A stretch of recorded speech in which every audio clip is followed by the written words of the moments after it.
Hello friends, मैं अरविंद जांगड़ी बिहान education channel पर आप सभी दोस्तों का हार्दिक स्वागत करता हूं। तो दोस्तों, आज का हमारा सेशन है संसद। दोस्तों, कल हम संसद से रिलेटेड काफ़ी इंपॉर्टेंट क्वेश्चंस आंसर जाने थे जो बहुत कंपटीशन एग्ज़ाम के लिए बहुत ज़रूरी थे। तो दोस्तों, आज का सेशन भी हमारा संसद से ही रिलेटेड है। आज हम जानेंगे संसद के इम्पोर्टेंट क्वेश्चंस जो कि हर कंपटीशन एग्ज़ाम के लिए बहुत इंपॉर्टेंट होंगे। तो दोस्तों, चलते हैं हमारे आज के सेशन पे। और दोस्तों, उससे पहले अगर आपने हमारे चैनल को सब्सक्राइब नहीं किया तो सब्सक्राइब करें, बेल आइकन प्रेस करें, जिससे हर लेटेस्ट नोटिफिकेशन आपको समय पे मिल जाए। तो दोस्तों, चलते हैं हमारे आज के सेशन पे।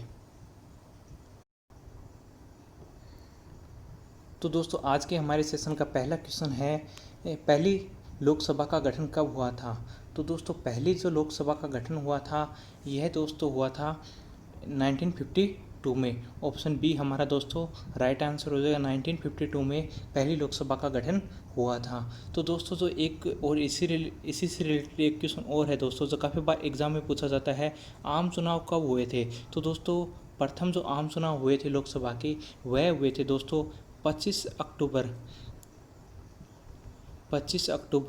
1951 से 25 अक्टूबर 1951 से 21 फरवरी 1952 तक प्रथम आम चुनाव हुए थे। और आम चुनाव के बाद 17 अप्रैल 1952 को सर्वप्रथम लोकसभा का गठन हुआ। तो दोस्तों, याद रखना 17 अप्रैल 1952 को सर्वप्रथम लोकसभा का गठन हुआ। और दोस्तों, जो पहला सत्र है, जो लोकसभा का पहला सत्र है वो कब हुआ था। वह भी हुआ था दोस्तों 13 मई 1952 को लोकसभा का पहला सत्र हुआ था। दोस्तों, चलते हमारे नेक्स्ट क्वेश्चन पे। तो फ्रेंड्स, हमारा नेक्स्ट क्वेश्चन है, प्रथम लोकसभा अध्यक्ष कौन थे।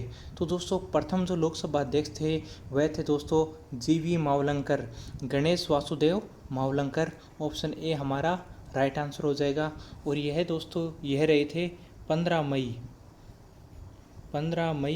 1952 से 27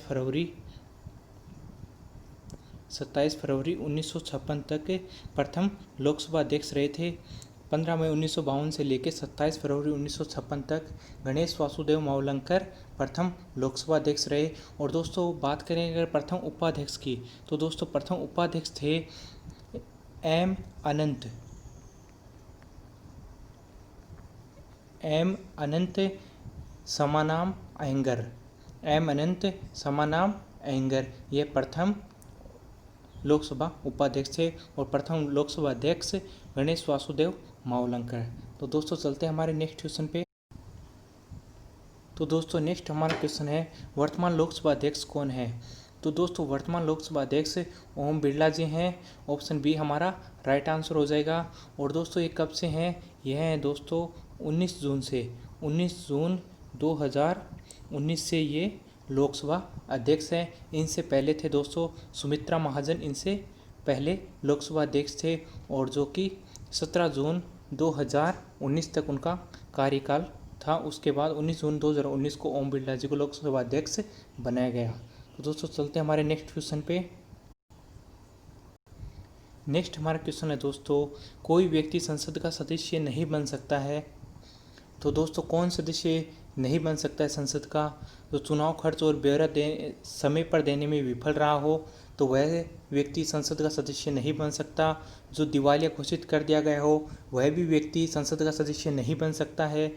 और चुनाव में भ्रष्ट आचरण के तहत दोषी करार दे दिया गया हो वह व्यक्ति भी संसद का सदस्य बनने की योग्यता नहीं रखता है। तो दोस्तों, इसका राइट आंसर ऑप्शन डी हो जाएगा। उपयुक्त सभी तीनों ही ऑप्शन हमारे राइट हैं। तो दोस्तों, चलते हमारे नेक्स्ट क्वेश्चन पे। तो दोस्तों, नेक्स्ट हमारा क्वेश्चन है, लोकसभा के चुनाव में किस प्रकार की चुनाव प्रणाली अपनाई जाती है। तो दोस्तों, लोकसभा के जो चुनाव हैं उनमें प्रादेशिक प्रतिनिधित्व प्रणाली अपनाई जाती है। प्रादेशिक प्रतिनिधित्व प्रणाली अपनाई जाती है। ऑप्शन ए हमारा राइट आंसर हो जाएगा। और दोस्तों, प्रादेशिक प्रतिनिधित्व प्रणाली से क्या तात्पर्य है। तो दोस्तों, जो जैसे कोई एरिया है, कोई क्षेत्र है, जो देश है, उसको दोस्तों अलग अलग भागों में अलग अलग उसके विभाजित भौगोलिक क्षेत्र पे उसको अलग अलग क्षेत्रों में विभाजित कर दिया जाता है और हर क्षेत्र से प्रत्येक क्षेत्र से प्रतिनिधि नियुक्त किए जाते हैं जिनको जनता प्रत्यक्ष रूप से चुनती है। तो उसे क्या कहते हैं दोस्तों, प्रादेशिक प्रतिनिधित्व प्रणाली कहते हैं। इन्हीं के द्वारा लोकसभा का चुनाव का आयोजन किया जाता है। तो दोस्तों चलते हमारे नेक्स्ट क्वेश्चन पे। तो फ्रेंड्स नेक्स्ट हमारा क्वेश्चन है शून्यकाल क्या है। तो दोस्तों संसद में शून्यकाल का क्या मतलब है। तो दोस्तों प्रश्नकाल का समय होता है 11 बजे से सुबह 12 बजे तक का जो समय होता है वह प्रश्नकाल कहा जाता है। और 12 बजे के बाद से 1 बजे तक 12 बजे से 1 बजे तक का जो काल है वह शून्यकाल माना जाता है, 0 आवर भी जिसको बोला जाता है। तो दोस्तों उस समय के दौरान जो सदन में जो इम्पोर्टेंट जो मामले हैं उन पे विचार विमर्श किया जाता है। तो दोस्तों ऑप्शन सी हमारा इसमें राइट आंसर होगा कि सदन में जो अति महत्वपूर्ण जो मामले होते हैं उन पे विचार विमर्श होता है। तो दोस्तों चलते हैं हमारे नेक्स्ट क्वेश्चन पे। दोस्तों नेक्स्ट हमारा क्वेश्चन है राज्यसभा की अधिकतम सदस्य संख्या कितनी हो सकती है। तो दोस्तों राज्यसभा की अधिकतम सदस्य संख्या 250 हो सकती है। ऑप्शन बी हमारा राइट आंसर हो जाएगा। और दोस्तों 250 जो सदस्य संख्या है वह किस तरह से विभाजित है, वह दोस्तों 238 जो सदस्य हैं वह होते हैं राज्य या जो संघ शासित प्रदेश हैं। संघ शासित प्रदेशों से या जो राज्यों से जो सदस्य होते हैं वह उनकी संख्या हो सकती है 238। और जो दोस्तों 12 जो सदस्य हैं 12 सदस्य राष्ट्रपति के द्वारा मनोनीत किए जाते हैं। और 12 सदस्य जो राष्ट्रपति मनोनीत करता है वो विभिन्न क्षेत्रों से होते हैं, जैसे साहित्य, विज्ञान, कला, समाज सेवा आदि क्षेत्रों से उनको व्यवहारिक अनुभव और विशेष ज्ञान के होने के कारण से उनको राज्यसभा में मनोनीत कर सकता है। और दोस्तों वर्तमान में यह सदस्य संख्या कितनी है। दोस्तों वर्तमान में यह सदस्य संख्या है 245। तो 245 अभी वर्तमान में सदस्य संख्या है, जिसमें से राज्य और संघ शासित प्रदेशों से 233 हैं और 12 सदस्य राष्ट्रपति जी के द्वारा मनोनीत हैं। तो दोस्तों चलते हैं हमारे नेक्स्ट क्वेश्चन पे। तो दोस्तों नेक्स्ट हमारा क्वेश्चन है राज्यसभा का पदेन सभापति कौन होता है। तो दोस्तों राज्यसभा का जो पदेन सभापति वह उपराष्ट्रपति होता है। ऑप्शन सी हमारा राइट आंसर हो जाएगा। तो दोस्तों उपराष्ट्रपति राज्यसभा का पदेन सभापति होता है, परंतु यदि उपराष्ट्रपति राष्ट्रपति के कार्यों का निर्वहन कर रहा है, यानी कि राष्ट्रपति की जगह है उपराष्ट्रपति यदि अब राष्ट्रपति के कार्यों का निर्वहन कर रहा है तो उस अवधि के दौरान राज्यसभा के सभापति के पद पर अपना कार्य नहीं करेगा। ठीक है दोस्तों चलते हमारे नेक्स्ट क्वेश्चन पे। नेक्स्ट हमारा क्वेश्चन है दोस्तों संसद के किस सदन को प्रतिनिधि सभा कहा जाता है। तो दोस्तों प्रतिनिधि सभा किसे कहा जाता है, वह कहा जाता है दोस्तों लोकसभा को। ऑप्शन ए हमारा राइट आंसर हो जाएगा। और दोस्तों प्रतिनिधि सभा क्यों कहा जाता है, क्योंकि दोस्तों इसमें जो सदस्य हैं इसके जो सदस्य हैं वह प्रत्यक्ष रूप से किसके द्वारा चुने जाते हैं दोस्तों, वह प्रत्यक्ष रूप से जनता के द्वारा चुने जाते हैं। इसी वजह से और जनता का ही इसमें प्रतिनिधित्व होता है।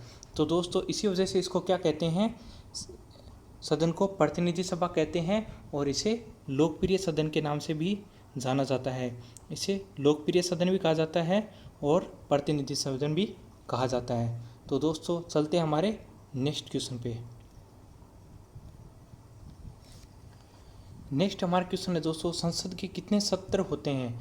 तो दोस्तों संसद के कितने सत्र होते हैं, इसके सत्र होते हैं दोस्तों 3 सत्र होते हैं। ऑप्शन सी हमारा राइट आंसर होगा। और 3 सत्र कौन कौन से होते हैं दोस्तों, प्रथम जो सत्र होता है वह होता है दोस्तों बजट सत्र, और एक होता है दोस्तों मानसून सत्र, और तीसरा जो सत्र होता है वह होता है दोस्तों शीतकालीन सत्र। ये 3 सत्र होते हैं दोस्तों बजट सत्र, मानसून सत्र और शीतकालीन सत्र। बजट सत्र चलता है दोस्तों फरवरी से मई के बीच जो सत्र चलता है वह बजट सत्र होता है। और मानसून सत्र होता है दोस्तों जो जुलाई से अगस्त के बीच, जुलाई से अगस्त के बीच सत्र चलता है और शीतकालीन सत्र चलता है दोस्तों नवंबर से दिसंबर के बीच। इनमें जो सबसे लंबा जो सत्र चलता है वह दोस्तों बजट सत्र होता है, जिसमें बजट भी पेश किया जाता है। वो फरवरी से मई के बीच चलता है। यह सबसे लंबा सत्र होता है। तो दोस्तों आज के सेशन में इतना ही। दोस्तों मिलते हैं हमारे नेक्स्ट सेशन में। अगर दोस्तों वीडियो पसंद आए तो लाइक और शेयर करें, चैनल को सब्सक्राइब करें और बेल आइकन प्रेस करें